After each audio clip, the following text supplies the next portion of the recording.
Доброго вечора всім, вітаємо вас всіх. Мене звуть Вікторія Лісовська, я є одним з організаторів цього заходу. Зараз я трішки скажу вам про структуру, як ми будемо діяти. Зараз два слова я скажу про нашу громадську організацію і заснування, потім дам слово Ярославі Котміроновій, а вже потім буде Олена з Річардом.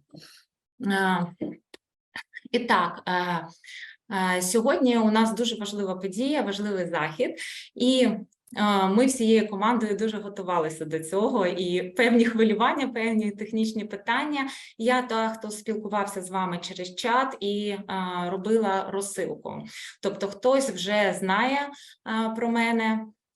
Скажу тільки в двох словах. Я є директором інституту, громадської організації інституту процесу-орієнтовної роботи в Україні імені Григорія Сковороди, який ми офіційно заснували минулого року завдяки підтримці наших вчителів, завдяки підтримці спонсорів і підтримці як і моральній наших учасників.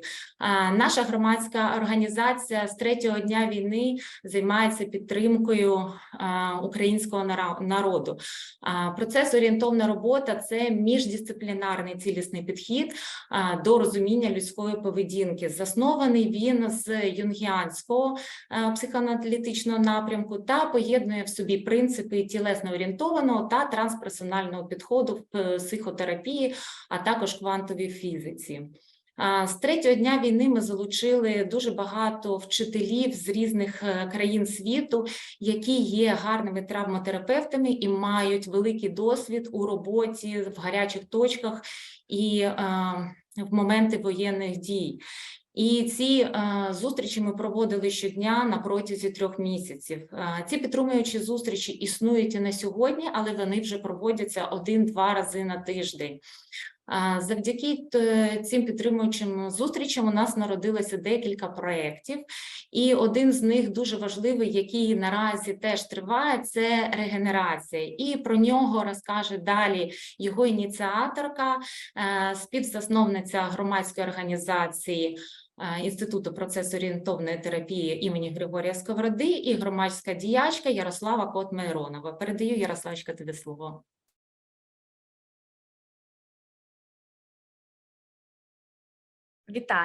Вітаю всіх. Дуже рада. Насправді зараз перейду на англійську мову, і тоді вже у нас робоча мова англійська, але ми намагалися максимально утримати процес українсько-англійського контексту, щоб не виключати основну ідею, що ми інтегруємо досвід світу і через мову, так би мовити, створити певну таку атмосферу. Тож, good evening one more time. It's a great joy, and I think it's honor for us, for all of us, to welcome such specialists and professionals in our mutual virtual space. And I mean Mr. Tedeschi, Richard, and all those who really contributed to this event. And I'm a coordinator of Regeneration Project. But I think that we had with our team a long way to start this project. And as Victoria mentioned, from the 3rd day of the war, we began organizing open supportive meetings for Ukrainians with our teachers and specialists in process work. But also we use not only process work, but also a body-oriented approach of Peter Levin also. And the main idea was that group therapy couldn't be organized in such conditions. So we decided to provide professional psychological support. And it was rather successful, and we understood that it is helpful for all those people who are trying to connect with their friends, with their colleagues from such cities like Mariupol. Do you remember those times when people were trying to connect to anyone? And the beginning of the war was awful. And I even remembering those things, I'm trembling a bit because I feel like I remember all the moments of the words of those people who were connecting to these meetings from Kharkiv, from Bucha, from Irpin. They were waiting to be rescued. They were talking with us, just waiting for somebody who can help them. And it was rather supportive. But the main moment appeared just after I think a half of a year, after the 6 months or 5 or 6 months, we understood that we have a strict system, that we have something like a scheme, like a structure and a teaching program, that training program, and which had already helped to more than 800 people, being like a volunteer project. And we decided to teach Ukrainian therapists this program to help them to understand what is working, what is really crucially helping people during the war, because it's first time in the history of the world that we have an opportunity to support people during the war, not after the war, not after the ending of the war. So we decided to do that because we understood that a lot of Ukrainians couldn't be supported by a person who is abroad now, who is from other countries. Some people understand it like not understanding them. So it's difficult. It was a difficult process, and we understood that it is very important for us to make more deeper connection between the facilitator of the supportive group and the participants. So this project has mothers, a lot of fathers and a lot of mothers, and it was a great fortune that we found like-minded partners, the Ukrainian Foundation of OLENA Pinchuk, and both OLENA herself and the foundation's director, Olga Serdyuk, they supported the project and formed the target audience for us, women. And we decided that it is a good moment to start with women. And after that, we understood that one of the main ideas of this program and supportive groups, I must say that not one, but it's like a 4 or 5. I want to name all of them, but then I want to say some words about post-traumatic growth. So the main pillars of every meeting with these women, they are: it is vicarious therapy, when a person watching after healing of other participant, he used to feel that he or she has the same process of healing somehow. The other one is a community building, is a group work, and reclaiming process, how to reclaim what was lost. And the basic was post-traumatic growth, and we had a lot of quotes from the book of Kalhan and Tedeschi, and it was incredibly helpful to explain people what is going on behind the trauma, not only the problem and the tragedy. And our extraordinary project mentor, Alan Richardson, a psychotherapist with more than 40 years of experience, he decided to create a big, I don't know how to say, it's like a bridge between Australia, India in the project of reclaiming, and USA. He built this bridge with the help of OLENA BIDOVANETS. And I want to introduce you the person who is like a link, who is a spiritual and open-hearted link with a great specialist and professional, Richard Tedeschi, in the sphere of post-traumatic growth. OLENA BIDOVANETS is a doctor, and also she is medical doctor with a master in public health, currently practice post-traumatic growth in America, and she became a part of our team. And now we can all welcome her as a moderator for the open meeting with Mr. Tedeschi. And I'm so happy to end my speech. Thank you. And OLENA, you are the leader now, and I give you all the power. Добрий вечір, Україно. I'm very happy to participate now in this meeting, and I just love to jump in immediately to our great guest, Dr. Richard Tedeschi, and to introduce you to him. So Dr. Richard Tedeschi is Professor Emeritus of Psychological Science at the University of North Carolina at Charlotte and an Executive Director of the Posttraumatic Growth Institute, part of the Boulder Crest Foundation in Bluemont. He is the author of several books on post-traumatic growth, an area of research that he developed and which examines personal transformations after traumatic life events. And he is as well consultant in the American Psychological Association on Trauma and Resilience. So, good afternoon, Dr. Tedeschi. Thank you very much. I think that I would love to start with kind of introduction and overview of post-traumatic growth. I remember when I first time read about post-traumatic growth, it was a time when I returned back to Ukraine after the war escalated, and I was thinking a lot about how much trauma my people and me personally, my family were undergoing through.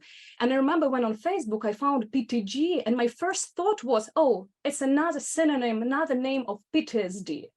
So I was just curious, and I looked up on Wikipedia, and I found that it's not PTSD. It's something like different. So that's my journey with PTG started. And I would love just to give you a floor that you would introduce us to PTG and would tell more about that. Well, first, I just want to say it's an honor to talk with everyone here today who's in Ukraine. And I hope that our conversation brings some kind of enlightenment or knowledge or something that's useful to people in Ukraine, because you have such a task in front of you to support your people. So I'm very honored to be here, and hopefully I can Thank you. Thank you. So the differences between post-traumatic stress disorder and post-traumatic growth are not in the beginning of the process. The beginning of the process of trauma is the same for these two phenomena. Both post-traumatic growth and post-traumatic stress disorder come out of events that shake people's worlds, that shake the foundation of what they understand and believe about the world, themselves, their lives. And that's what's so traumatizing. It's very difficult then to go forward in life without a clear map, Yes. A path into a future that is so unclear and doesn't make sense anymore. And that brings on all the anxiety and the symptoms that you find in post-traumatic stress disorder, the anxiety of it, and the attempts to protect oneself against further traumatization, all the avoidance behaviors and the attempts to then come up with a way to make sure that things don't get any worse than they already are. So there's all of that, and I'm not going to focus on post-traumatic stress disorder because that's not what we're here for. Yeah. But post-traumatic growth starts from the same place, where people experience what we say is a challenge to the core belief system. The system that we have to understand ourselves and our world and our futures. And because that system is challenged or shattered, we have to reconstruct it. We have to come up with some way of going forward with a new and better and accurate understanding of our lives and how to live it. And out of that attempt to reconstruct that, to find that way forward, there is a possibility for all kinds of valuable changes. And people often feel themselves to be transformed in some ways as they reconstruct a belief system, come up with a new way of understanding so many things. So that's where post-traumatic growth is different, because we're focused on the aftermath of trauma. What happens in the time where people are having to create this new core belief system. So that's the growth process that we've become very interested in. Myself and my colleague Lawrence Calhoun, I want to make sure I give him credit. We worked together for many, many years on these ideas. So they're his as well as mine. but that's the focus. What happens in the aftermath of trauma, that that's a struggle, but in that struggle, people reconstruct a belief system that they can use to move forward and find something of value, despite the fact that all these terrible things have happened. So that's a start. It's a start, and I want to ask you, so you coined the term with Lawrence Calhoun in 1995. What was before? So what led you to that moment that you realized that you should create something different? And again, the question, like, wasn't anything else before? Like, why should you coin the terms that now it's so important? Well, post-traumatic growth has always existed. We just came up with the term for it, the words. Lawrence and I had been doing research for 10 years before we came up with the term. We're not so bright. It took us a long time. And of course, we were looking through the psychological literature on trauma, because in our work, we were noticing this kind of transformational change in people. And we were looking through the literature to see who was talking about it. And not many people were talking about these kinds of things. I remember before we published our first book, we went to a publisher with this idea. We went to many, and they said, no, we want a book on PTSD.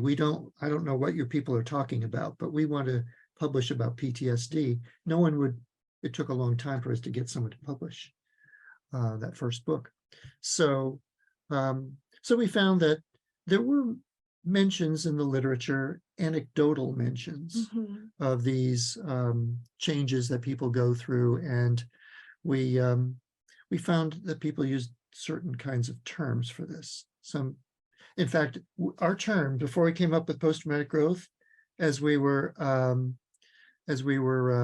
researching this and we were first giving papers and publishing, we called it perceived benefits.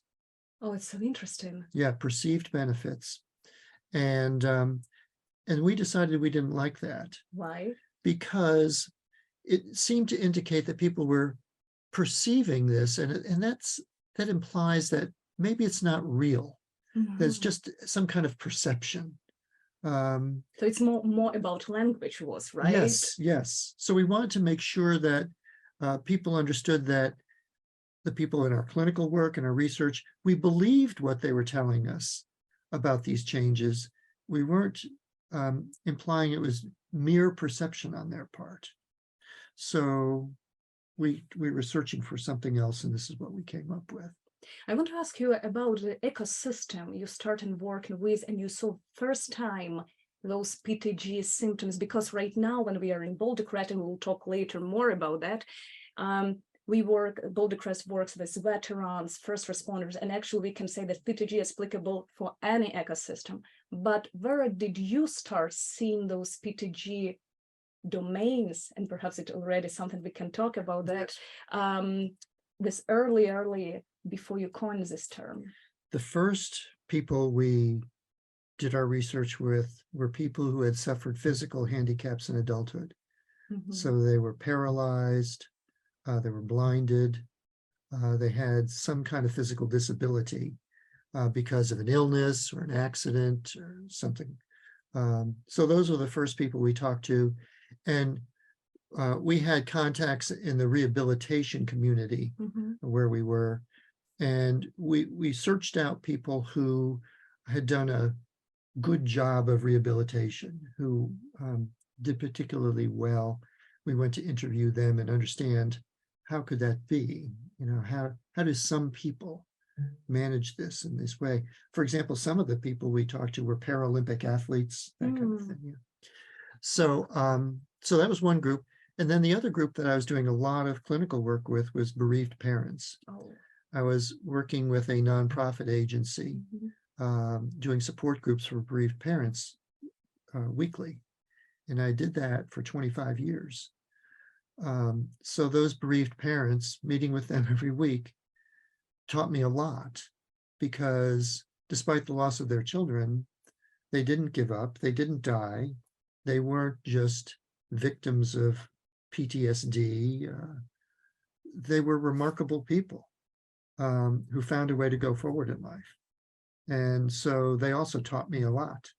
about how that process occurs, and just sitting and listening and understanding was very, very important in the development of the post-traumatic growth concept. So I understand that based on those meetings, those communication, you were able not only to coin the term, but just describe how it can be experienced in their life, right? So we are talking right now about 5 domains. Could you please tell more how people can see this post-traumatic growth in their life? So when we did our interviews, we recorded the interviews and we transcribed them and analyzed them through qualitative analyses. And so the people that we were working with told us their stories and the kind of changes that they had experienced themselves. And then we did a lot of quantitative analyses, factor analyses and things. Not going to get into that boring thing. But what happened is we found that people tended to report 5 different versions of post-traumatic growth. Some people reported one of these, some reported all of them, or combinations. These are different ways that people experience growth. So one way is they feel a greater sense of personal strength.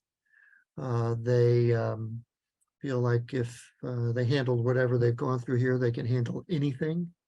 So that's one. A second is a sense of a greater sense of appreciation for life. Maybe you can think of this as gratitude. That's a big part of it. A third aspect is new possibilities. That is, there are things that maybe they're no longer able to do in life because of what has happened. If your child dies or you become paralyzed, or certain things are not open to you anymore. But some people seek new pathways and directions in their lives, new possibilities or opportunities. Some people report that their personal relationships are deeper, they're more connected with people, they have more compassion, empathy. So these changes in interpersonal relationships. And then finally, a spiritual or existential change, where people are grappling with the big questions, the philosophical questions of life. Why live it, given what's happened? What's the point? What's my purpose? What would be meaningful or valuable about my own life? So some people report that they learn more about how to understand those aspects of it.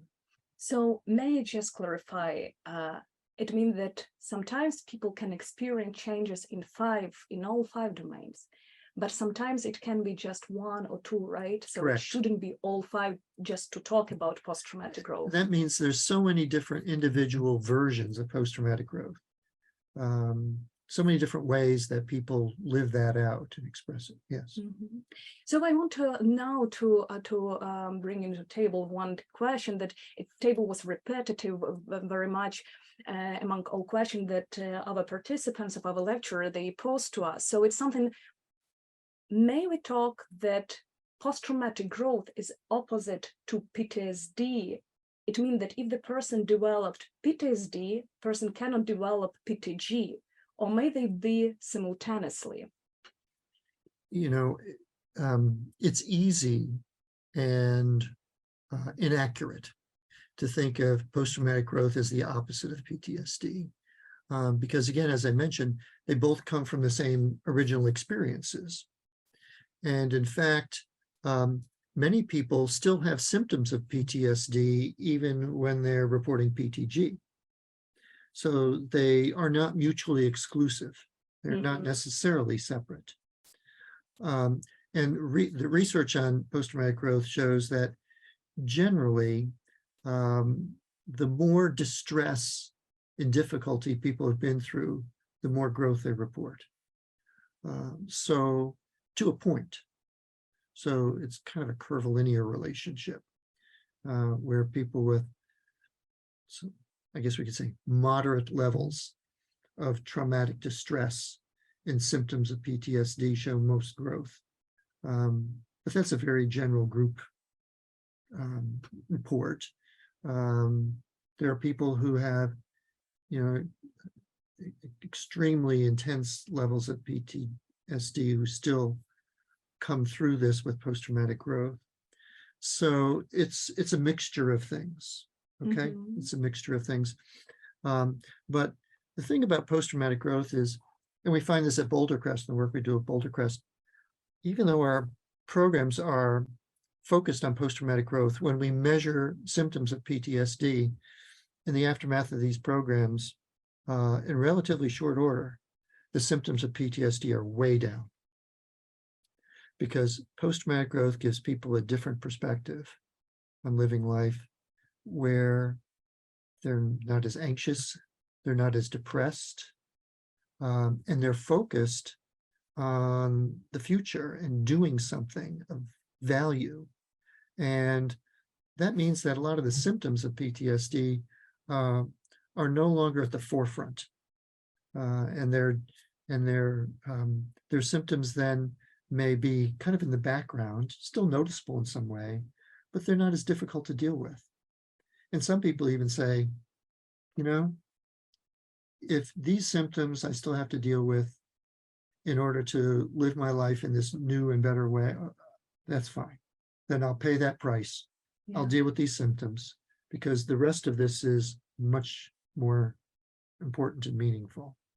So there's different ways that the symptoms of PTSD and PTG interact, you see.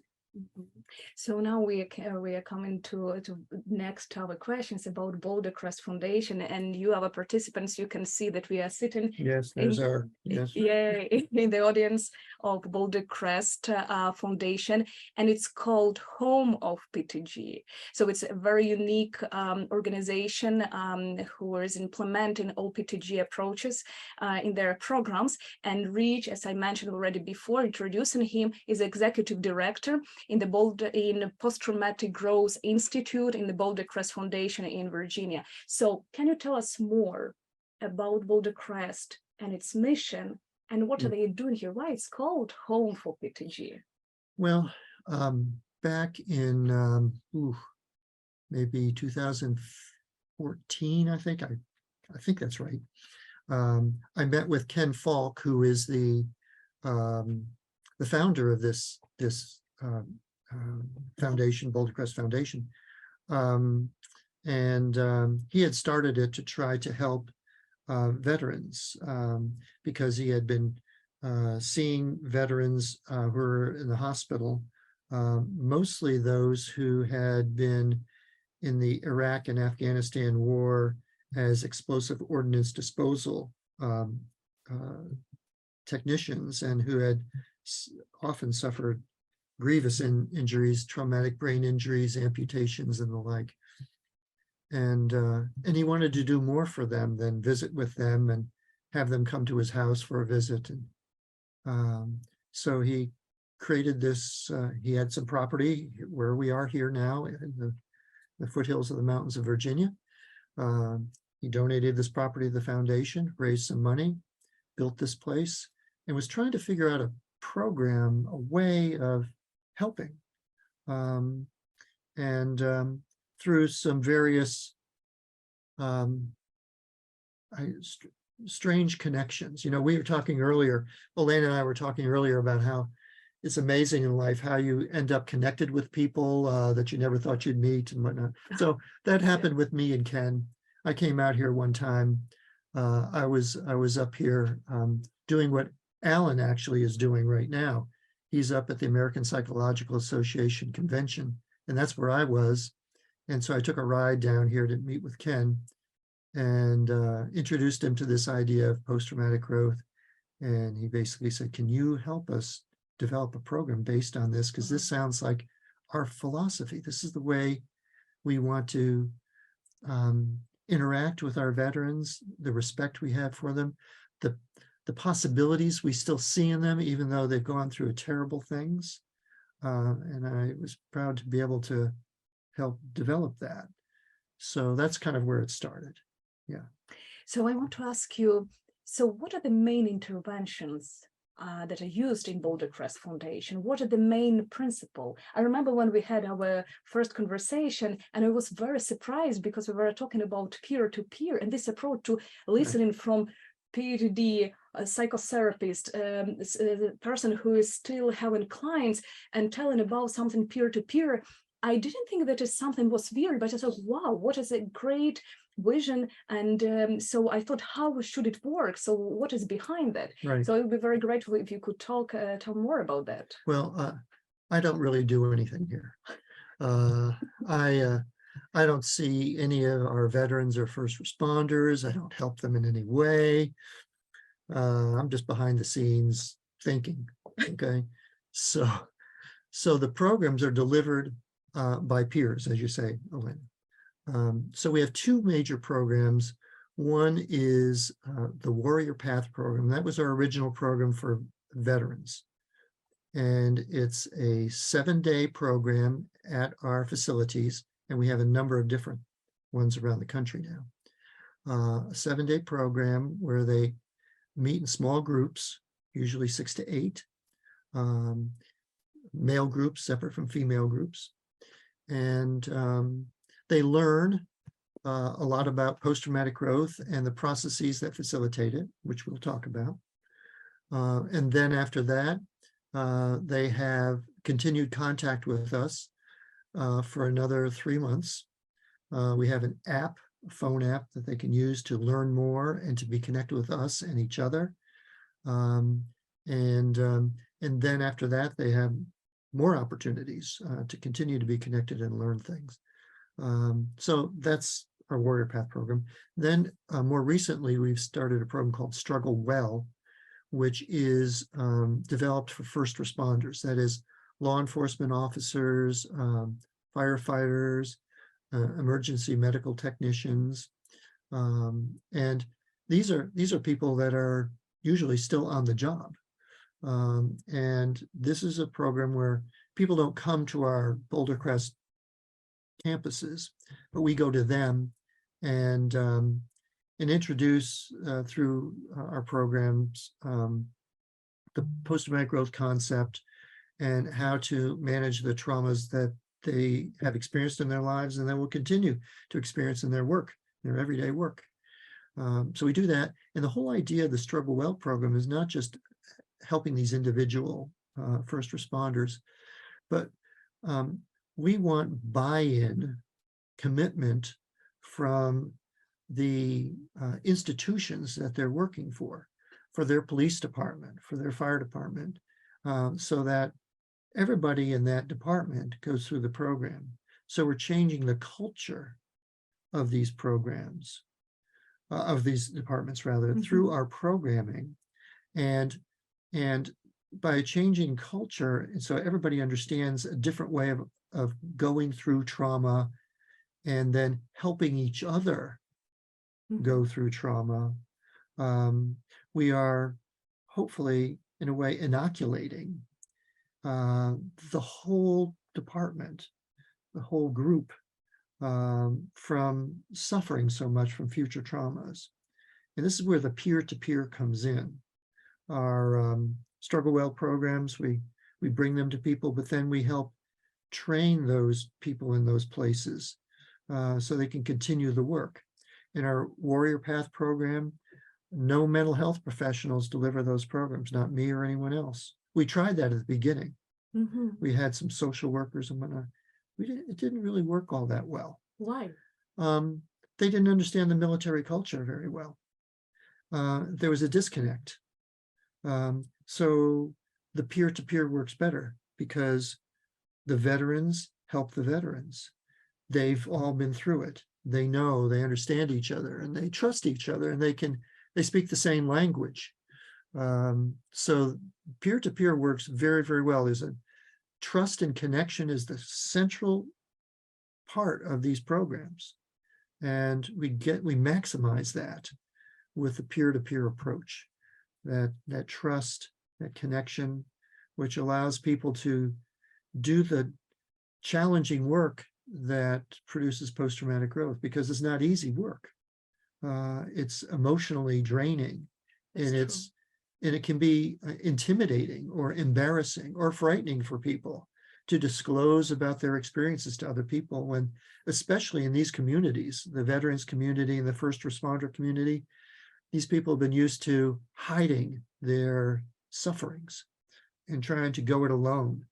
And to open up and talk about this openly with their peers is quite a challenge. So having peers that encourage that, understand that, is much more fruitful way to deliver these programs than me going in there to do that. So, you know that the war in Ukraine started in 2014 and it escalated in 2022. So now my country, well, all people and people on front line, our warriors and people living in the rear, they are going through the trauma.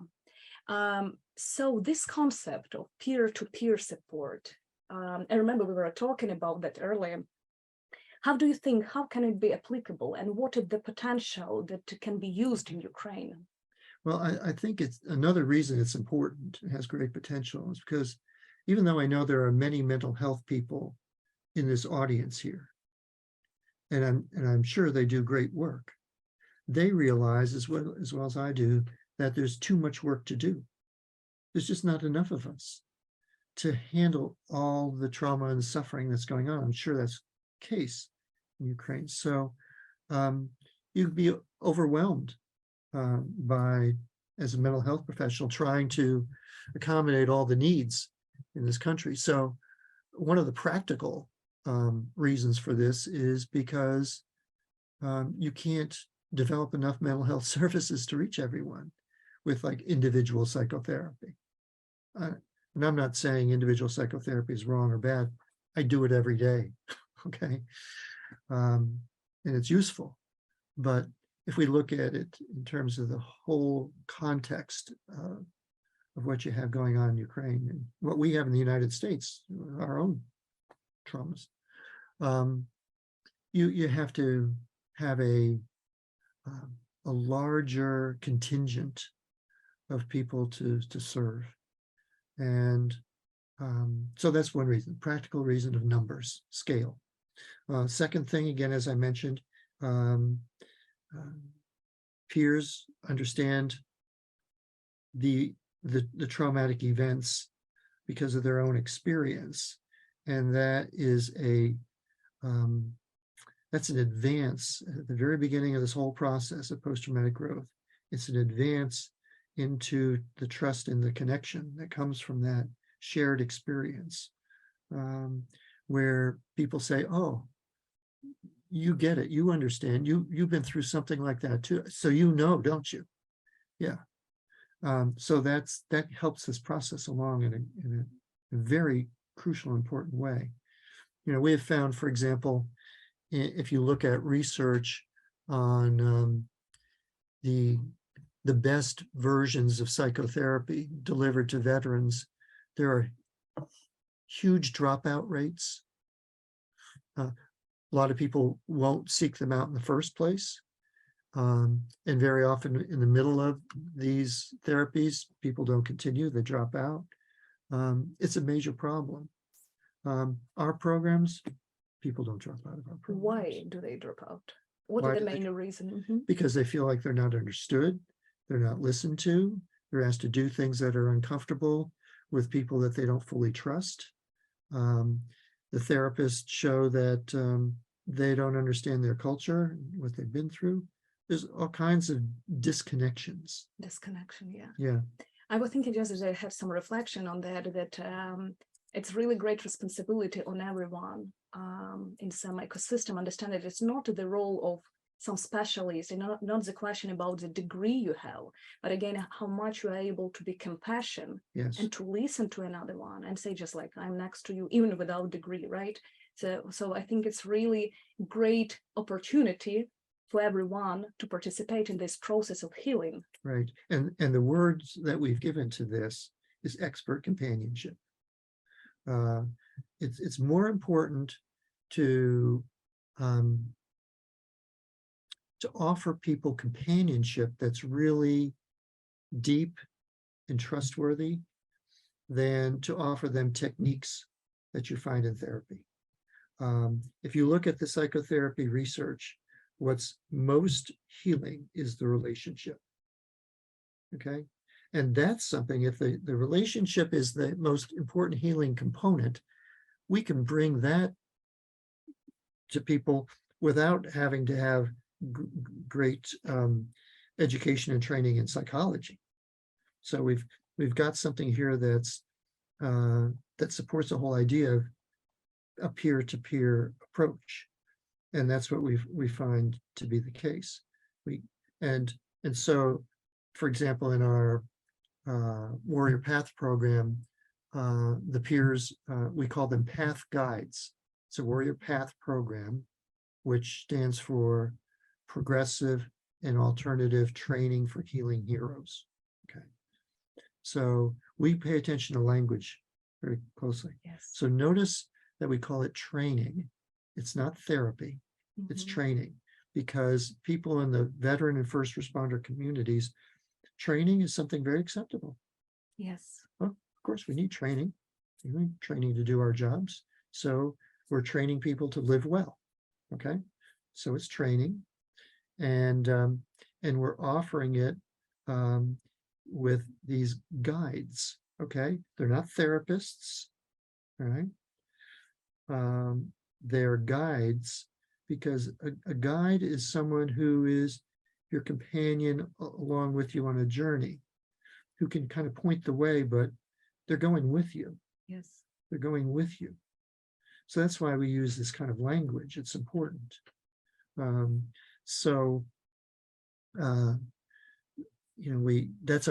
philosophy is important. Is, we talk about the programs at Boulder Crest built on a certain philosophy.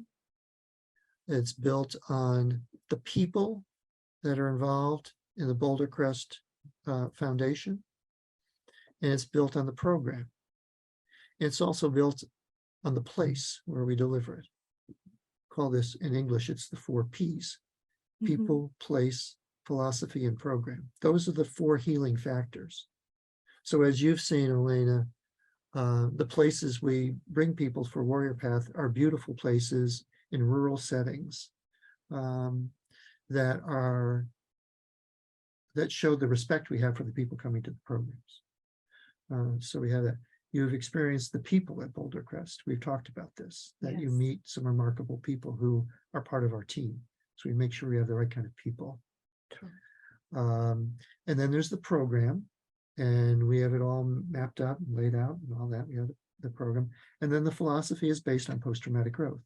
That is, we believe that people have value even in the midst of their suffering and their symptoms and their misery and their loss, their doubts about themselves, all of that stuff that trauma brings, that there's value still in human beings that we have to reach to and promote again, so people can see that for themselves, so they can make use of this.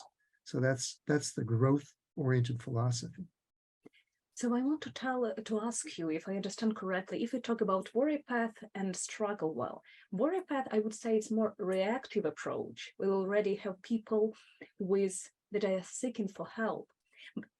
Meanwhile, Struggle Well, it's more proactive. It's something that we help to boost PTG. Because why I'm asking this question, because we had a lot of questions from our participants, how we can kind of prevent PTSD, how we can boost PTG. Is it possible to do that, for instance, with warriors right now who are on front line, and help them to develop more, I would say, like more self-regulation practices that would help them not to stop this process of this PTSD? Yeah. Many years ago, this is probably 15 years ago or so, I was talking to a faculty member who's a trainer at the U.S. Army's Military Academy, training future Army officers. And he said, I would ask my cadets, he'd say, how many of you have heard of PTSD? They'd all raise their hands.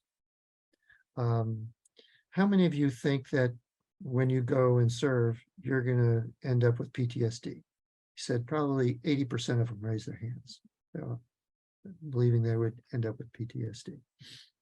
And he said, how many of you have heard of post-traumatic growth? Nobody ever heard of that. So right at the beginning, there's an expectation that has been developed that when you go into these kinds of environments and experience these things, you're going to end up being a broken person. You're going to end up with a psychiatric diagnosis, and you're going to be in big trouble. Yes. So at the very start, one of the things that I think we have to set right is that that is not the case. It doesn't have to be that way, that there's another aspect of what happens in people's lives as a result of going through trauma. So people are more likely to experience post-traumatic growth if they understand that that's even a thing, that is possible. So that's one important thing that you can introduce, that, if you're going to experience the miseries and the terror and the horror of war, it doesn't necessarily mean that you're going to be lost Or damaged.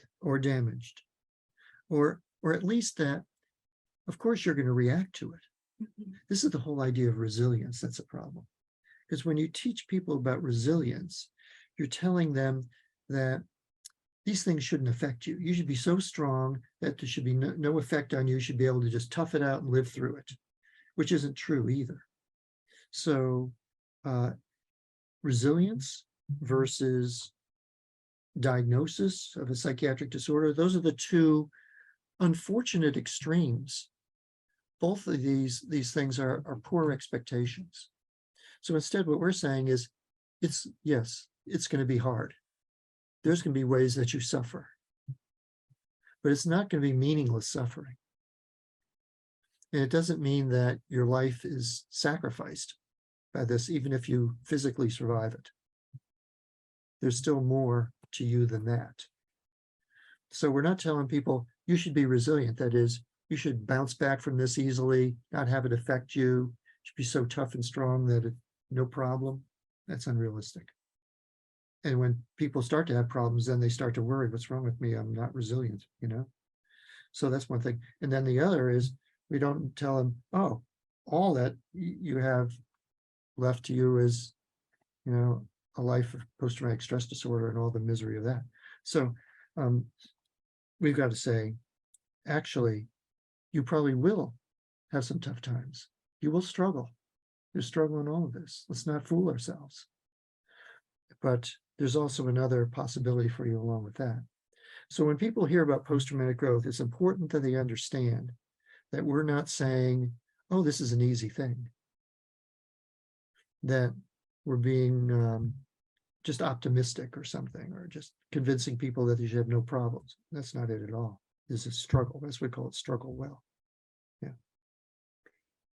So I want to ask you, if we talk about individual PTG, right? We are talking about people who can experience Yes. post-traumatic growth. What about country? What about collective post-traumatic growth? Yeah. What would you say about that? Well, I thought about this a long time ago.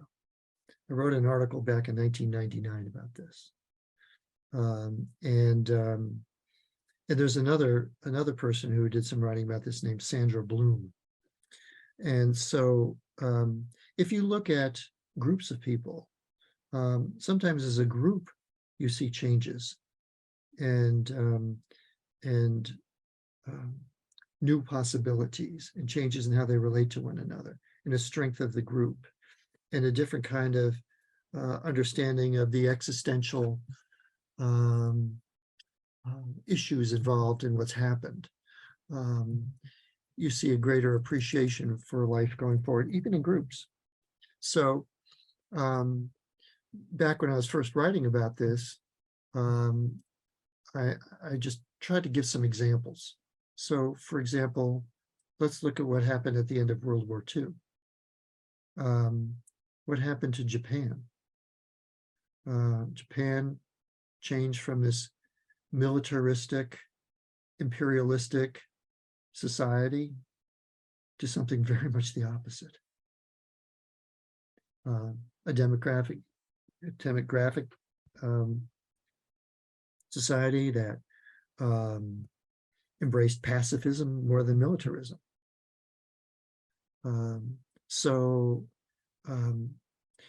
You see other things, for example, South Africa after apartheid, the Truth and Reconciliation Commissions, how it tried to right the wrongs of that aspect of their history.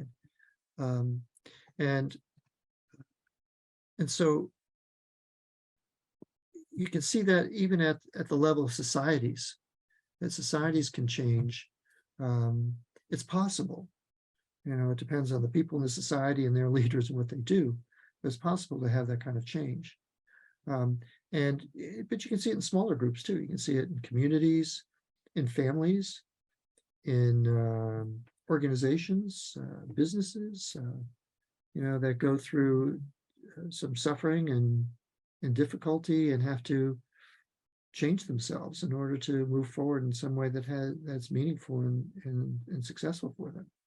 So I want to ask you about Ukraine. Yes. And regarding your previous question, your comment about resilience, and often we can read, and since February 2022, that Ukrainians are resilient. Ukraine is a resilient country. Yes. Is it resiliency or the growth that we are going through? Yes. On your mind? Well, growth brings resilience. It's we can think of resilience that really sticks as resilient. It's like post-traumatic growth resilience. You have to go through some changes, and out of those changes can come greater strength, like we were just talking about, the personal strength of a company or a group or a country. Yes. Or whatever. So you have all of that. So it's certainly possible that we can think about what's happened in Ukraine as a response of people in this country that many of whom have already experienced post-traumatic growth through various traumas that they've been through already in their own past. And they draw on that because they draw on that because now they know how to face future traumas. Yes. With a better sense of their own strength, how to appreciate life, how to treat other people, what the meaning and purpose is of all of this, what opportunities they see in it, how creative they can therefore be in responding to all this. I'm sure that when you listen to the stories of people in Ukraine, you hear all these kinds of things. It's also the fact that many people, of course, are continuing to live through traumatic events. And just because you're living through trauma doesn't mean that you can't experience post-traumatic growth because you have to wait till it's all over. Because in some ways, traumas are never all over. We remember them. They're never all over in our memories.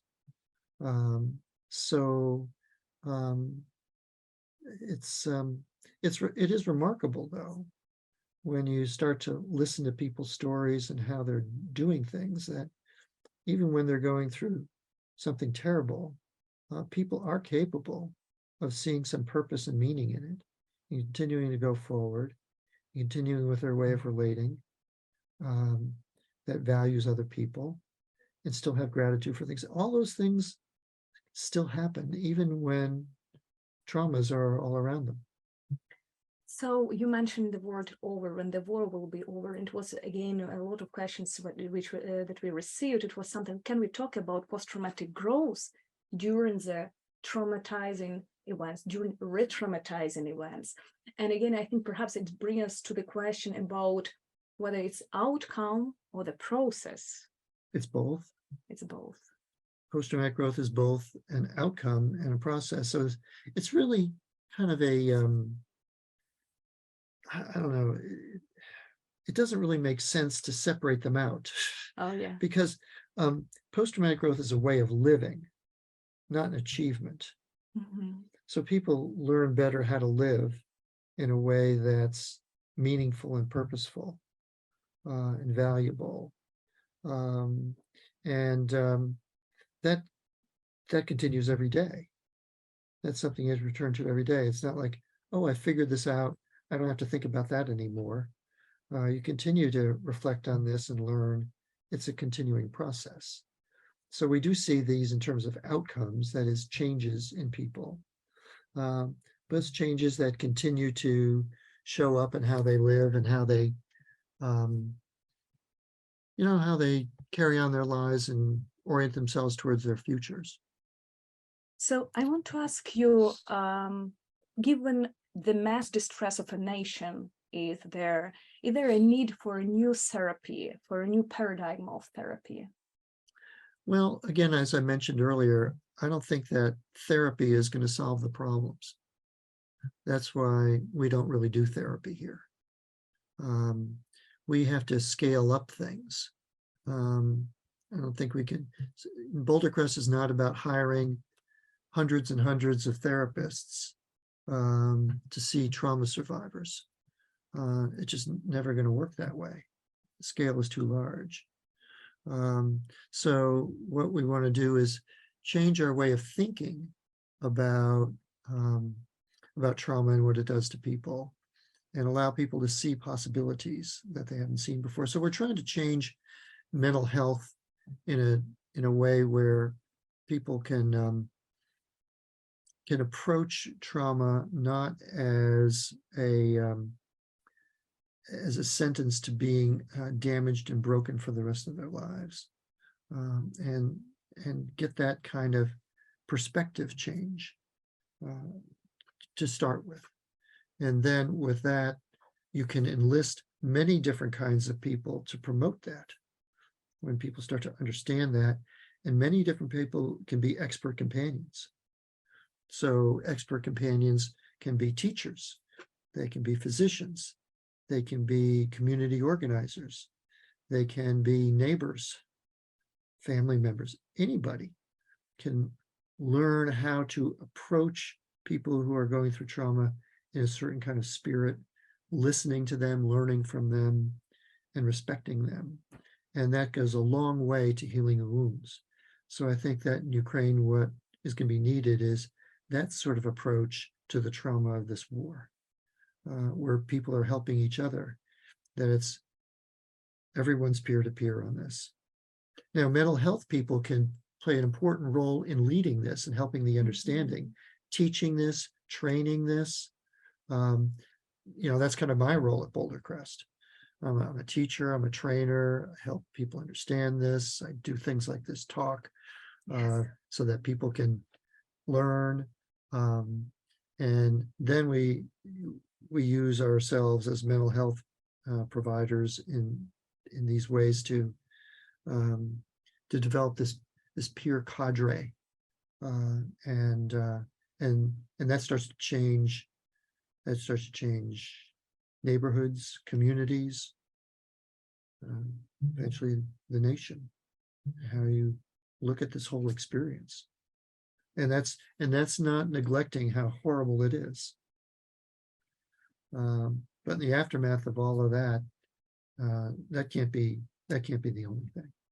I want to ask you about vicarious trauma, and in fact, vicarious therapy. Can it be the, again, kind of answer to the trauma that Ukrainian people are undergoing right now? Well, if what you mean is that when you work with people who are trauma survivors, there is something that happens in you as a result of being in contact with them, well, of course that happens, because if you're going to be an expert companion, you're going to feel something. Yes. You can't be an expert companion without some feeling for people. So of course it's going to be a feeling. And sometimes it's deeply distressing and disturbing, some of the things that you listen to and you learn from these trauma survivors. And that's why people have talked about vicarious traumatization and that sort of thing. But we've also talked about vicarious post-traumatic growth, because, and I think I've learned a lot from listening to people and listening to trauma survivors describe how they've gotten through what they've gotten through.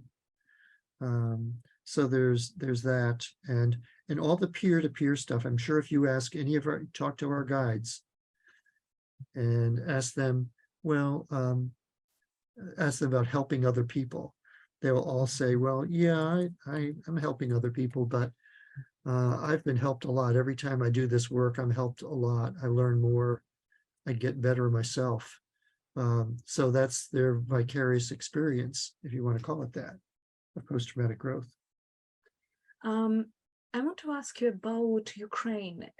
So Ukraine showed, and since 2014 and 2022, that when the war escalated, really great courage and support, and how much we support democratic values. Yes. How do you think regarding post-traumatic growth, regarding future of mental health, what kind of example Ukraine, whether Ukraine, first of all, can be an example for other countries, for other people, Absolutely. and how do you think, how can it look like? Yes, yes. So all of you who are listening to us in this conversation, you might think, okay, is there a way that Ukraine can be a leader in a different kind of mental health approach, so that you demonstrate not only by your resistance to this invasion and your ability to survive it, what can be possible for other countries and other people, but you might also demonstrate in the aftermath of all of these things, what kind of mutual support and mitigate the mental health consequences of this kind of conflict. So I think you have an opportunity to design into your ways of helping the population some new strategies, which are going to be much more effective. In the United States, we haven't done all that well with a lot of our strategies, because they've been based on this attempt to provide medication and individual therapy and all that, and it's just overwhelmed us. We're just, there's a lot of people who haven't been served and haven't done well. So maybe you can do it a different way. And I think this more community-based approach, this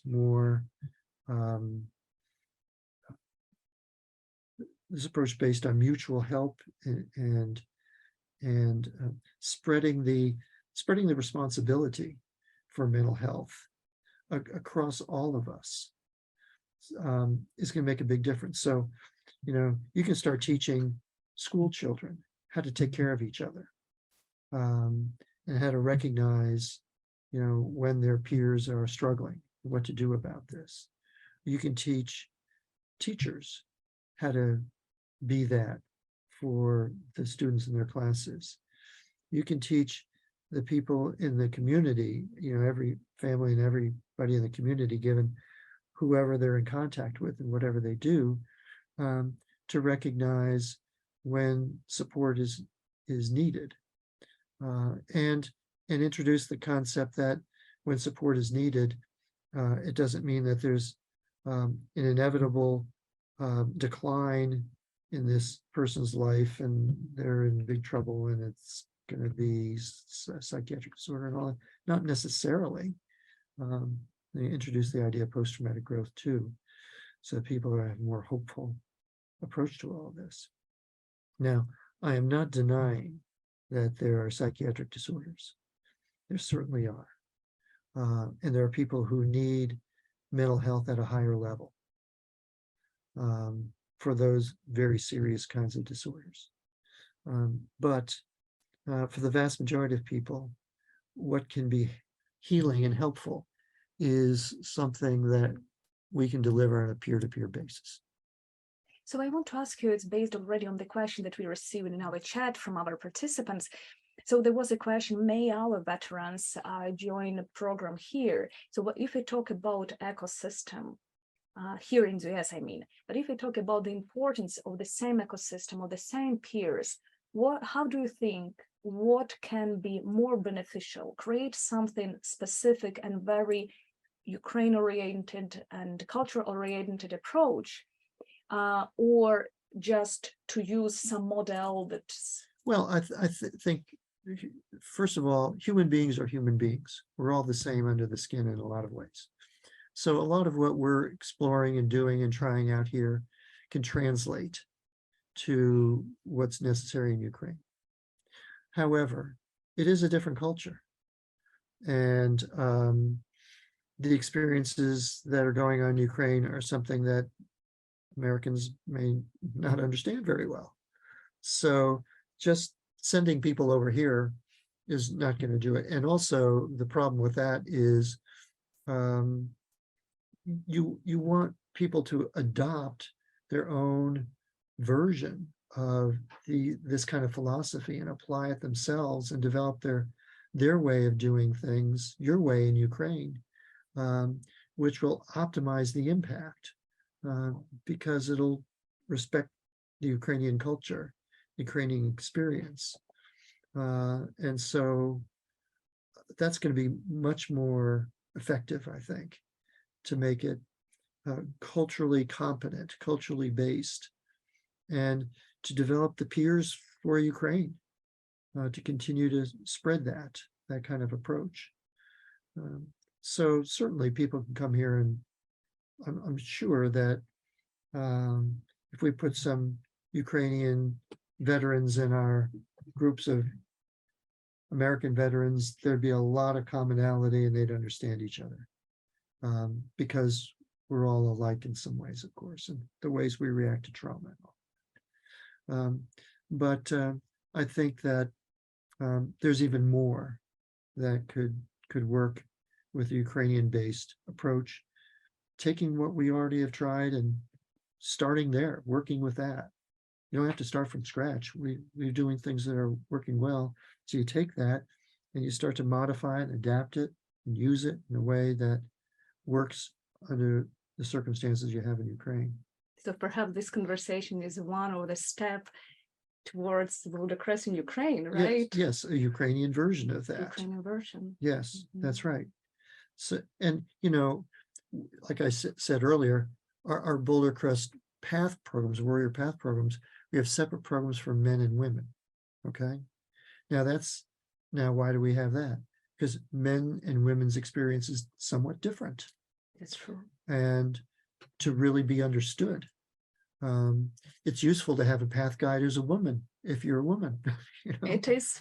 It is. I participated. I was observer, so definitely, okay. It's absolutely Yes. makes sense. So it's that, you know, we're the same, but we're different. So Yes. we respect the differences and try to play to those differences. There are questions from our participants as well about age in PTG. What is there any correlation between? And as well, I would add here the question about some personal traits the person has to have to experience PTG. Well, let's take the age question first, because there's some interesting studies on this. One of my graduate students, one of my doctoral students, did her dissertation on young children and post-traumatic growth in a cancer ward at a hospital, and it was a qualitative study. And when you look at the transcripts of that, these kids were able to talk about post-traumatic growth, and it turns out that the thing about post-traumatic growth that's necessary is an appreciation of paradox or dialectical thinking, because the basic concept of post-traumatic growth is out of something bad can come something good, okay, if we want to be simplistic about it. So a child would have to have the cognitive capability of understanding paradox. And that seems to, the research on children seems to indicate that on average, maybe around the mid-elementary school years, maybe age 8 or so, kids are able to think about that way on average. So if you're able to think that way, you're able to grasp the concept of post-traumatic growth. And when I've worked with kids, I've seen it. We've talked about these things. And if you look at some of the research on age related to PTG, late adolescence, early adulthood are times of perhaps most, I guess the highest levels of post-traumatic growth in some ways. That's not to say that they don't happen at other ages, but part of the reason why that may be is because people are more open to experience when they're late adolescents, early adults, teens, 20s, that sort of thing, more open to experience, open to change. So that's one of the personal characteristics that's important in post-traumatic growth. Are people open to new ways of thinking, novel ways of experiencing things? And so post-traumatic growth is connected with that kind of capability to think dialectically and to be open to experience, to be able to approach experiences differently with new perspectives. And it's also related to the ability to be open to other people, to be connected with other people, and to value relationships in some ways as something that people seek out. So that's another important aspect of it. But it's not like there are certain people who are going to experience post-traumatic growth and certain people who aren't. Because just in my own clinical work, I've sometimes been surprised by people. I never count people out. I can remember one person in particular who was very psychologically damaged, and she was very, very difficult.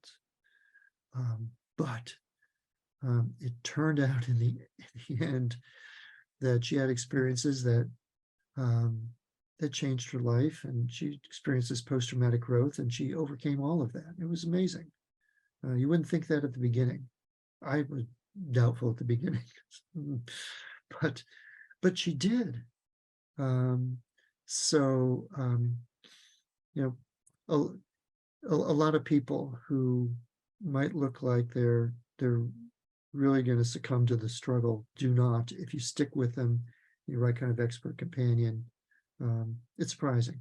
People are surprising. I think it's something like in the seed, right? We may not expect how much strength can be there just to grow. Yes. The same in the person that he or him, they may not expect and even know how much strength they can hold until life hit them. Yes, and let me just tell you something about this person I'm thinking of right now. The difference, what made the difference with this woman? The difference was that despite all her psychological difficulties and the ways that she was just not really functioning very much, she had a good heart. She was an empathic person. And what this caused her to do at some point was to decide, when she saw, this happened when there was a major hurricane in the United States, and she saw the needs of these people who had experienced this disaster, she decided she wanted to go and help. And everybody around her, her family and everything, said, this is a very bad idea. She's not capable of this. And she's going to end up in a psychiatric hospital. There's going to be, you can't. And I said, no, let her try. And she did. And she came back after that experience in this disaster relief work, saying to me, you know what? You wouldn't believe the things I was able to do. At one point, she was directing a refugee center of 200 people. Wow. This was a person who before that could barely leave her house. But she rose to the occasion because she saw the need in others. So when she started to focus more on others and serving others, and a vicarious experience perhaps, it had made all the difference in the world for her. And she came back and saying, you know what? I've discovered what I can do. I discovered myself. I discovered my strength. I'm good. I'm not really a damaged and broken person. I proved it to myself because these people needed me, and I decided I was going to get past all my brokenness and respond. So there you go. And I think that's what can happen in Ukraine with a lot of people. Yes. You focus on helping others, not the mental health of I need therapy and need to get myself healed so much as there's a lot of need out there. Let's respond to that need out there. And when people start doing that, they discover their strength, their capability, their value. When you discover your value and respect yourself that way because you're a value and you're needed out there, then remarkable things will start to happen. That's true. Remarkable things. Yeah. I want to ask you about service, the fifth and very more important part of all that process of post-traumatic growth. Because if we talk about education, self-regulation, disclosure, stories, everything about us, about one individual.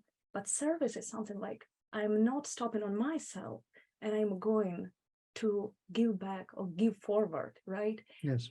Can you tell more? You scraped the surface about that, Yes. but I would love that you would. Well, talk more about that. you've mentioned the different aspects of the process of post-traumatic growth. So again, I mentioned earlier on, people need to be educated about that it's possible. They need to understand why they have the symptoms they do of trauma, what those are about, and that they're normal. People need to learn how to regulate all of that so that they can manage themselves. So we teach regulation strategies. People have to talk about what's happened to them. Have to be open to that, connecting with other people so they can learn their own story of their lives and therefore start to see what kind of future then is it that is possible for them. And the future we try to emphasize is of service, a future of service. We talk about having some kind of meaning, living life in a purposeful way, having value. It has to go beyond just satisfying yourself. It's in contact with other people and having an influence on other people. And through that service, that's where people discover their purpose. And like this woman did, I've got to keep going, not just for my sake, but for the sake of the people that are counting on me. And like I said earlier about our path guides, I'm sure you talk to any of our path guides and say, and this is true of most volunteers. I think you talk people Yes. volunteer. What do people say? Say, well, I think I get more out of it than I give. Absolutely. Every time I hear the same. Yes. So service is an important part of sustaining the post-traumatic growth process, because it keeps you connected with people, keeps you empathic, those relationships, allows you to see your own strength, allows you to notice how to live life in a meaningful way. It opens up new possibilities for you to do things that maybe you never thought you could do. It's all those areas of post-traumatic growth you see that start to evolve out of service. See how it's connected there. And then, of course, your life has a different story to it. So if we talk about the person who went through trauma, and there is someone next to this person, spouse, brother, sister, what this person can do to support this growth? And how can a boost or just be supportive? Well, I've learned that you can't produce post-traumatic growth in another person. So don't take responsibility for that. For your brother or your neighbor or whoever it is. You can't do that. You can be a companion, an expert companion. So what do? You listen. You learn about that person's experience. You look for places of value, places of change, the seed you were talking about. I noticed something here that could grow into something. Notice these things, observe these things. let people know you see these positive things in them. So you're that kind of companion. But you learn from the other person's experience. Now, the problem, of course, is growth takes time. Some people don't have the patience. They want things to change real quick. So if you're wanting to be an expert companion, being patient is part of the process. And so there is a question as well. Are there any specific trainings to become this companion? Well, we do some of that here. You know, our guides, we try to help them understand how to relate in that way. So, you know, we teach them, don't try to give too much advice to people. We call it, don't be the sage on the stage, which is the person who pretends they're so wise and you're going to tell other people how to live. Avoid that sort of thing. Be humble instead. A humble listener who, and recognize you got a lot to learn about this other person because you don't know them. Despite the fact they're another human being, we have our similarities. They have their own version of living that you need to learn. So you got to have that kind of humility. And of course, the humility of recognizing that got a lot to still, we all have a lot to learn about living our own lives. That this process is ongoing. So we haven't arrived. There was a question about your experience and something you are seeing right now, and based on everything you coined and you work on in 1995 and early and right now, have you experienced some changes? I mean, did you notice something that changed and you would love to change something compared to your previous and your first researches you have done? Well, I was just saying, I don't want to sound like the sage on the stage and all that. But I have to tell you that I think by listening carefully right from the beginning to the experience of trauma survivors, that a lot of what we saw early on has held up. Just the other day, one of our staff here was asking me to take some quotes out of some books I wrote because she wanted to put that on the website. I was reading something that I had written back in 2006. And I said, and I was looking at that, I said, you know, that's pretty good. You know, wow, I think, you know, what I was saying back then, I've learned to be the case now.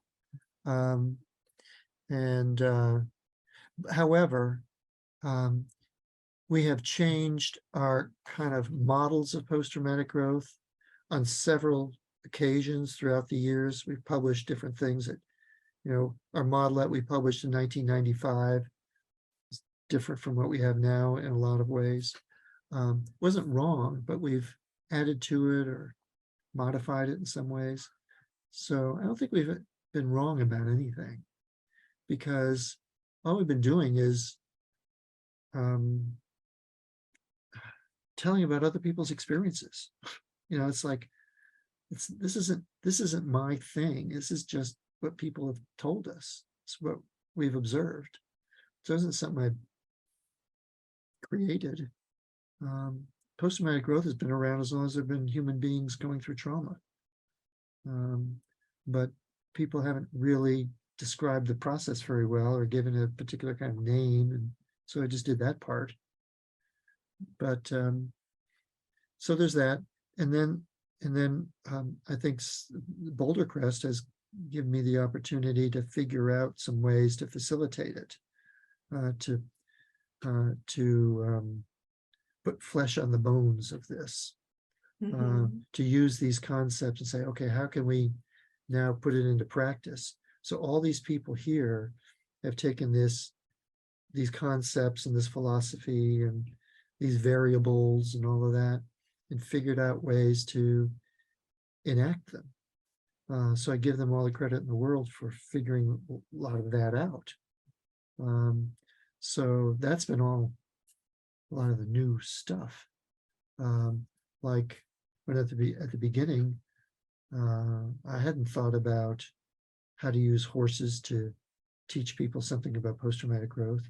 Even though I had horses myself and I loved my horses and I rode, I never really thought about them in terms of how they can be used in post-traumatic growth, but we use them, you know. So there's a lot of details that have developed in these programs that I never really thought about, but other people have, and created programs on the basis of this philosophy and these concepts. I want to ask you about 5 domains. What are the domains that you saw the changes were happening the most often? Where I see the most change among the 5 domains? Yes. At Boulder Crest, we seem to see most change in relating to others, improved relationships with others. That's one of the big ones. And then the spiritual and existential growth seems to be very important. Now we see changes across the board in all of these things, but relationship with others seems to be central, which is interesting because, of course, like I said, our whole our program model is based on trust and connection. So you would think then that because of how we've connected with the people that come to the program, they've come to trust us and experience a trusting relationship, maybe in a way that they hadn't before. And that's opened them up to, you know, how can I live in relation to people this way? This would be terrific. I want to go home and be this way. So I think a lot of that is based on the fact that we kind of set that up in the way we connect with people here, and how the guides connect with people here. So my next question is about a global scale. So definitely many people reach out to you asking for support about PTG, right? How do you think, though? So first of all, the question is about what other ecosystem do you see that PTG can be implemented already, have been implemented in other countries? And perhaps you already heard back something from other people that implemented PTG. And second question, it's about how do you think those 5 domains, do they depend on the culture, how they change, or is it something very universal and people around the world, they will be experiencing more PTG for in relationships? Well, we have seen the post-traumatic growth inventory, our measure of PTG, translated into more than 24 languages in all kinds of places in the world. And it holds up. People report post-traumatic growth on these domains across cultures, right? So there's some universal aspect to this. Yes. And here's the other thing. I was just thinking about a study we did a few years ago. We developed a measure not only of post-traumatic growth, but we called post-traumatic depreciation, the opposite of post-traumatic growth, where people's relationships are worse, or they feel weaker, or, you know, all the opposite things. And because people have wondered, said, well, you're just asking people about positive things. What happened to all the negative things? So we did this in 10 different countries, in South America, Asia, Europe, North America, all kinds of places, Australia. So when you look at that, it turns out that people on average report 3 times growth compared to depreciation.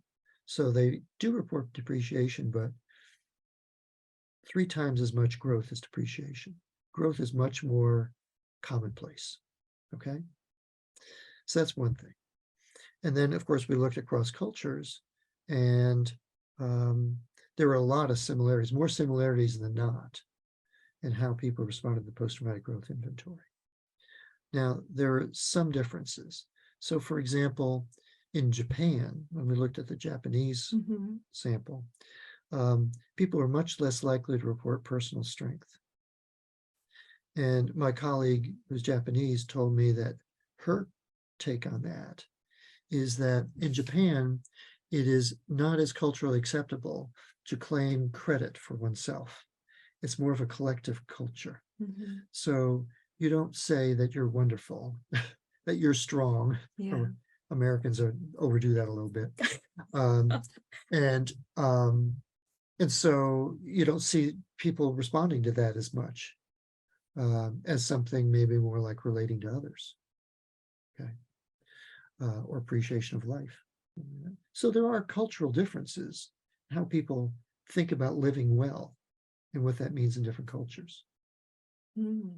Thank you. Yeah. So I want to ask you about your books. So the last one you wrote with Brad Moore and Ken Falk and Josh Goldberg, it's Transformed by Trauma, and we are waiting so much to be translated into Ukrainian and published in Ukraine. So I have a question.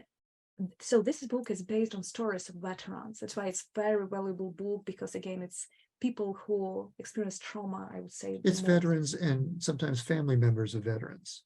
Yeah, and it's something that Yes. definitely it's very important for Ukraine right now. Yes.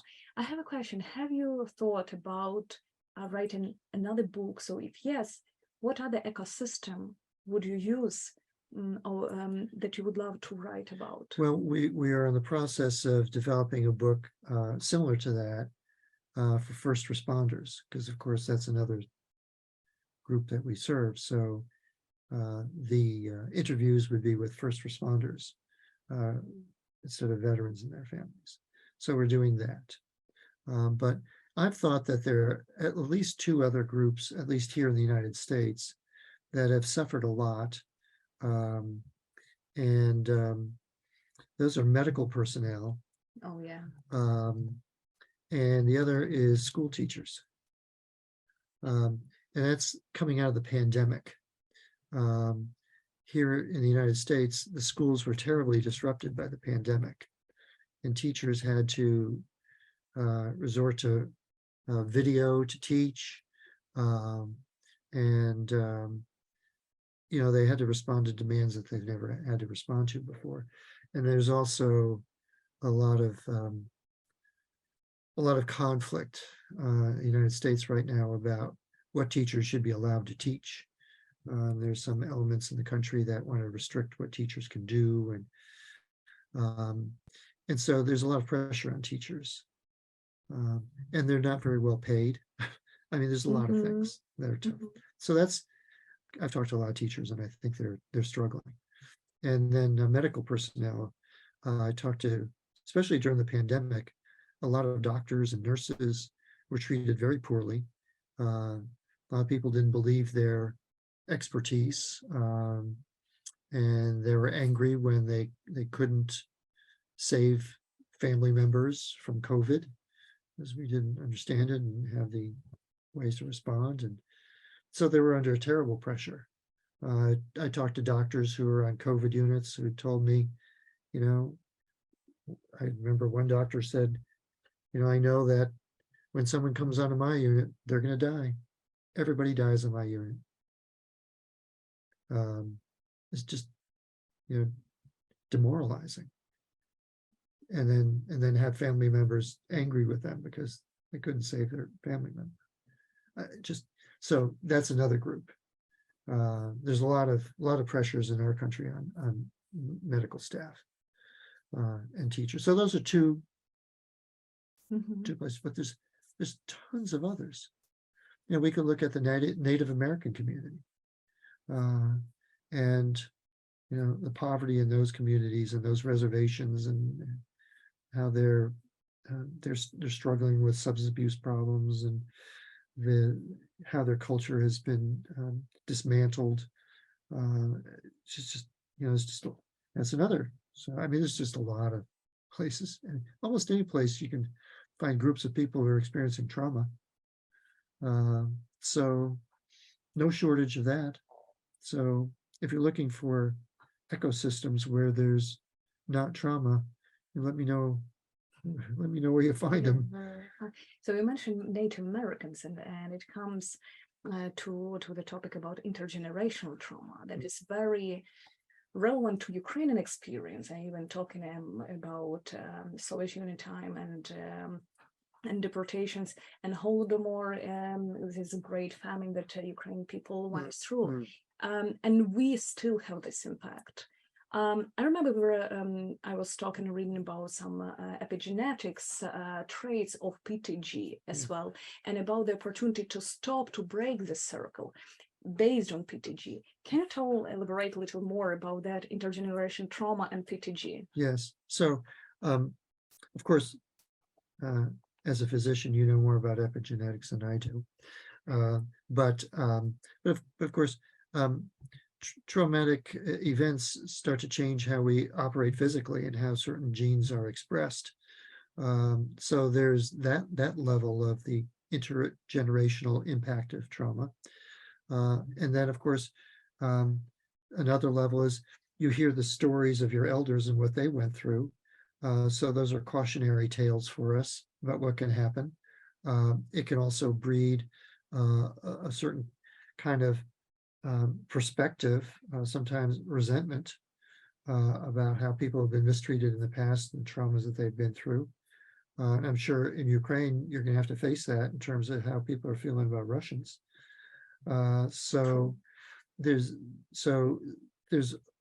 all these different ways, I think, not only physiologically, but psychologically, where trauma is passed down into the narrative that people have about their roots, where they came from, who they are now, what their responsibilities are, how to protect themselves. It can translate into paranoia, and revenge, and there's a lot of implications of how trauma can affect future generations. And so healing from that requires somehow to reconnect with the people that maybe we fear or hate, and overcome, therefore, the continued traumatic experience of living in a world where we fear and hate people. I think that's traumatizing for us. That keeps keeps alive in us some of our worst physiological and psychological responses.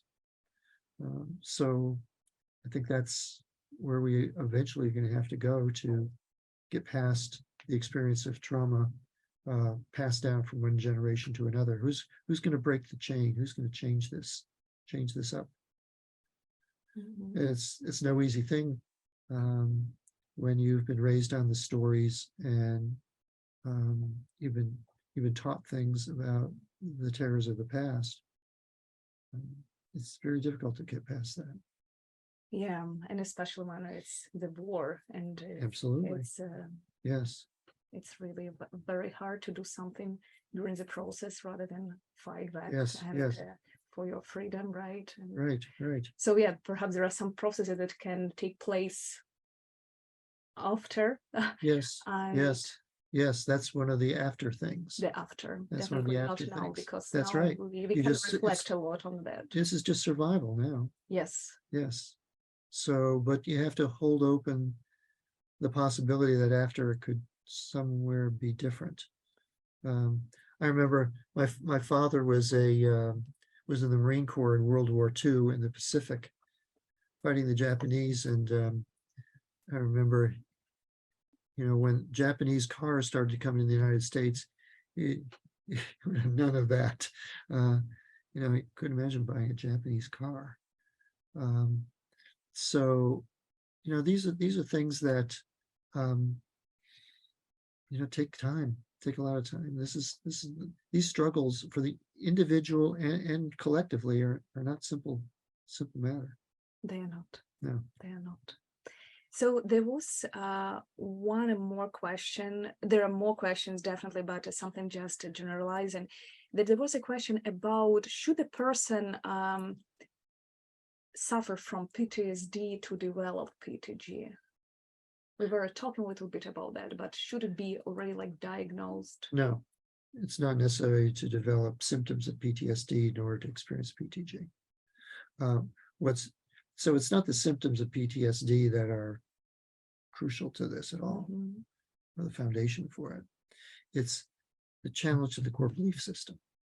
Okay, and that can, of course, play a role in developing some of the symptoms, especially anxiety and all of that. But what we're saying PTG comes out of is when people start to question how they understand who they are, what kind of world they live in, what kind of future they have, what other people are like, all of that sort of thing. And we've, Lawrence Calhoun and I, we originally wrote about this as analogous to a psychological earthquake. It's like a seismic event where the core belief system is shattered like a city is shattered in a natural disaster or an earthquake. And all the infrastructure of the city is destroyed. And of course, in Ukraine right now, all of you know about that. And out of that rubble, you have to rebuild. Rebuild something that will stand the test of time. Rebuild something. This is where resilience comes in. You know, after an earthquake, you want to build a city so that it would resist further earthquakes, right? Better building codes, we could say, whatever. It's like psychologically, we want better codes too, ways to live through the traumas that are going to happen in our lives going forward. More earthquakes, but maybe these won't bring us down. We'll become resilient in the aftermath of post-traumatic growth way, or in the experience of post-traumatic growth, perhaps we'd say it that way. So this strength comes because we know better how to live well, and so that's perhaps what, you know, in Ukraine you're going to be reaching for, because after all that you've gone through, you can feel very proud of your country and for all your neighbors and what everybody has done, you know, that will be a future. That'll be intergenerational PTG, you see. Yes. So you can have pride about that, and express that in an honorable fashion, and that will be key, because we all have examples of how in the aftermath of these kinds of conflicts, there hasn't always been honorable ways that that countries or communities express themselves. You know, look at Northern Ireland and how hard it was for Northern Ireland after all this time to reach any kind of peace accord, and it's still tenuous. And so, you know, it's hard to get there. Look at Israel and Palestine. I mean, as human beings, man, we struggle with that whole idea of moving past these terrible conflicts into something that is true peace. Yes. But there are places where it does happen. And we can see that in Europe after World War II. We can see that in Japan after World War II. There are places where this happened. And there, you know, even Vietnam and the United States, there's peace between these countries, and there are American citizens who go to Vietnam, and there's been a lot of reconciliation. So we have good examples. We have examples that are in progress, you know. Yes. Yeah. So I want to ask you, like, the last question for our interview. Is there any special message that you would love to say to Ukrainians, to those people who are listening to you now, and would love to hear something from you? Well, I feel I don't feel like I'm in much of a place to say too much to the Ukrainians, because I really don't know what it's like to live through the struggles that you're living through. So I respect the fact that you're doing what you're doing to support each other and defend each other. It's remarkable. I pay a lot of close attention to it, and I want you to know that Americans pay a lot of attention to it. And that's why you have the support from the vast majority of Americans in this. So that's one thing. And the other thing is, given just the response to this, this conversation here, how many people wanted to listen to this, gives me hope too, that you're going to find a way forward in a positive and constructive way through all of this, and after this war is over, because it will be over. And so I'm very hopeful because I see the strength to people in this country, and I see how there's a response to this concept of post-traumatic growth, which I think is going to be the thing that allows you to sustain yourselves long term, because you have to have a sense that it can't be just all this misery and loss and death and destruction. It can't be just that. So you have to continue to see the examples of how it's more than that. And that's the norm. That's the norm. Yes, that is a norm. That's the norm, and that's what it's going to be for you too. Thank you very much. Thank you very Okay. much, Dr. Tedeschi. Thank you.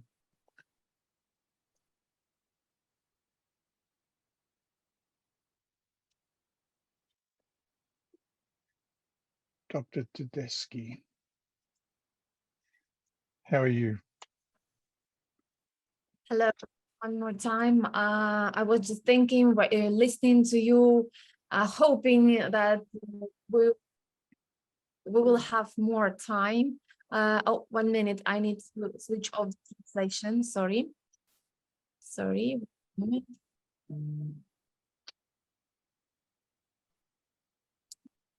Oh, yeah. So I want not only to thank you, because we have a tradition, maybe you have the same tradition, to say something at the end of anything. I think it's natural to say some thank you, some thank you to you.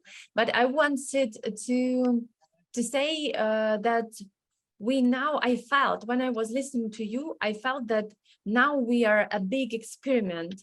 Ukrainians are a big experiment, a big hub of recovering people, not after the war, but after every trauma. After every trauma, we have a very quick recovery process, and then new trauma. And we working with that, and it's so helpful to hear your ideas, your experience, because we can use it here and make it more how to say, maybe make it more vivid here. And I want to say that it is so great to hear that you are staying in USA. You are not working every day with Ukrainians, but you can feel the tendency. You can feel. You can notice the situation in the feelings of Ukrainians, and even the tendency for future. And it's great.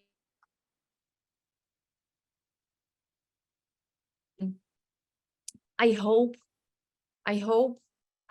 disconnected. I'm disconnected or not? Everything okay. And I hope that we will have something mutual and great in future. Now I want to just pass the floor to Alan Richardson to close this meeting, because he was one of the first therapists who agreed to help Ukrainians, like in a form of supportive group, and he was I think on the 4th or 6th meeting, he told us about post-traumatic growth, about you, about the elements of that. And I must say that, as I said before the beginning, he's a therapist with 40 years of practice, I think more than 40 years of practice with relationships, and also with trauma, post-trauma.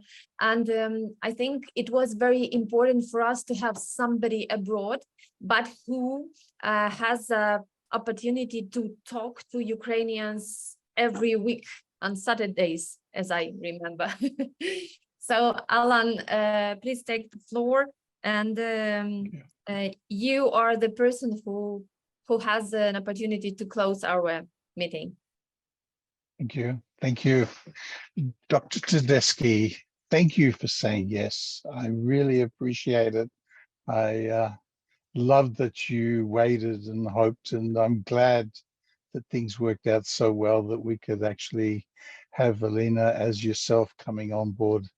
What you don't know is you're actually speaking to serving members in the front line. You're speaking to wives, and the concept of post-traumatic growth is actually going further than you can imagine. And of course, every time you would speak, you would know that the impact carries and the ripple effect carries. And I so appreciate that you're actually doing this. This is a new phase of both the technology that allows you to access civilians under threat. And it was very much like that in the early days of the invasion. I want to appreciate your years on years of academic research and study and the development of something that has aided a lot of actual technicians, theoreticians, professionals as myself. I actually love the deep integrity that you present to, because that's the process that talks direct to the heart and souls of minds of so many people. So that appreciation becomes an important flow on for each and every one of the people listening, and the effect that flows into creating, which is that amazing community. It's not, as you say, therapy, but it's that community support, that community training, modularization of process and steps. And thank you very much for that model. It's needed. People are saying that up to 80% of capable men will be fighting as warriors, and the impact of that's deeply there. So I can't actually mention that without actually honoring the role that they play, the work that they do, and the absolute sacrifice that's involved in all of that. So thank you very much, Dr. Tedeschi, very, very much for that. Speaking to us all and contributing, and the flow-on effect will be greater than you can imagine. Thank you. Very humbling. Thank you so much, Alan, and I look forward to meeting you in person. Easily done. Thank you all. I think we have some fantastic translators working incredibly hard all night. Anastasia, much appreciated. The team in the Ukraine, Yaroslava, Victoria, thank you for everything that you do and organize, and OLENA for coming on board and being a part of that impressive team. Thank you. Yeah, absolutely. I just want to say that everything happening here, it was really great aligning of all stars, that everything could happen. And again, something not only that war is something good, never, but again, what we're doing in the aftermath of the war.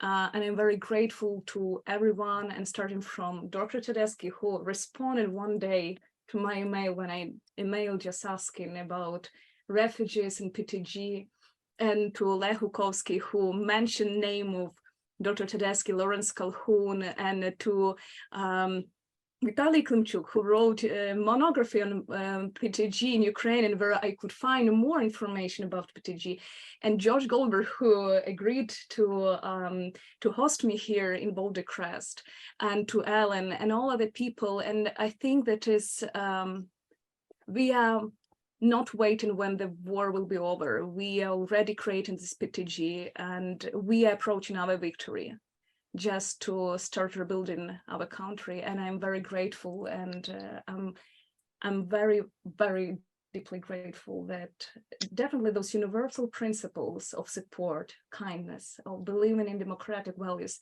we are implementing not only in the books, and not only theoretically, but in daily basis. Thank you very much. You're very welcome.